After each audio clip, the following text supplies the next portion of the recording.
In June 1812, Napoleon led the largest army in European history into Russia.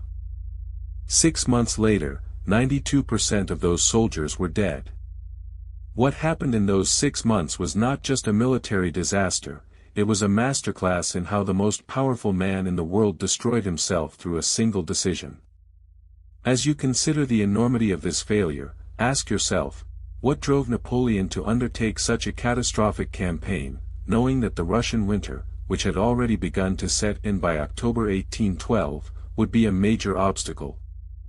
Before the invasion, Napoleon's military prowess had been unmatched, with victories at Austerlitz in 1805, Jena in 1806, and Wagram in 1809, where his army of 190,000 soldiers defeated the Austrian army of 137,000.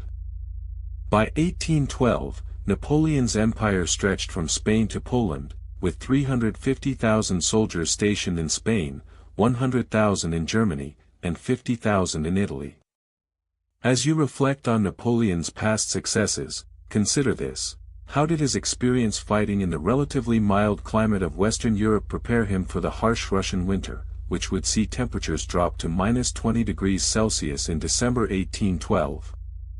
The Treaty of Tilsit, signed on July 7, 1807, had established a fragile peace between Napoleon's France and Alexander I's Russia, but by 1812, Napoleon's attempts to restrict Russian trade and Alexander's refusal to join Napoleon's continental system had strained relations to the breaking point.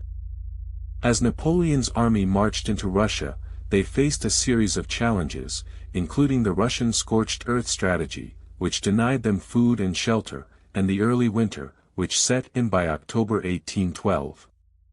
The Battle of Borodino, fought on September 7, 1812, was a bloody and indecisive clash, with over 70,000 casualties on both sides, including 28,000 French soldiers killed or wounded, and 38,000 Russian soldiers killed or wounded.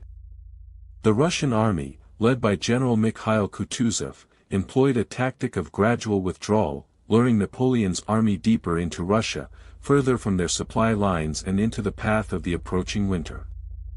As you follow the French army's advance, ask yourself, what would have happened if Napoleon had heeded the advice of his generals, such as Marshal Louis Nicolas Davout, who warned him of the dangers of advancing too far into Russia?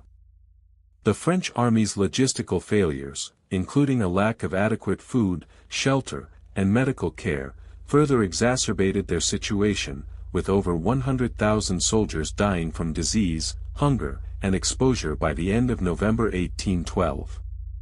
By December 1812, Napoleon's army had been reduced to just 93,000 soldiers, a mere fraction of its original size, with many of the survivors suffering from frostbite, malnutrition, and exhaustion. The aftermath of the Russian campaign was devastating for Napoleon and his empire, with the loss of over 580,000 soldiers, including many of his most experienced and skilled commanders. The disaster in Russia emboldened Napoleon's enemies, including the Sixth Coalition, which was formed on June 24, 1812, and included Britain, Russia, Austria, and Prussia, and ultimately led to his downfall at the Battle of Leipzig on October 16, 1813, where his army of 195,000 soldiers was defeated by the coalition's army of 210,000 soldiers. As you consider the consequences of Napoleon's failure, ask yourself, how did the Russian campaign contribute to the final defeat of Napoleon, who was exiled to the island of Elba on April 20, 1814? The Russian campaign also had a profound impact on European politics, leading to the Congress of Vienna, which was held from September 1814 to June 1815, and the reorganization of the continent, with the establishment of the Bourbon monarchy in France and the expansion of Russian influence in Eastern Europe.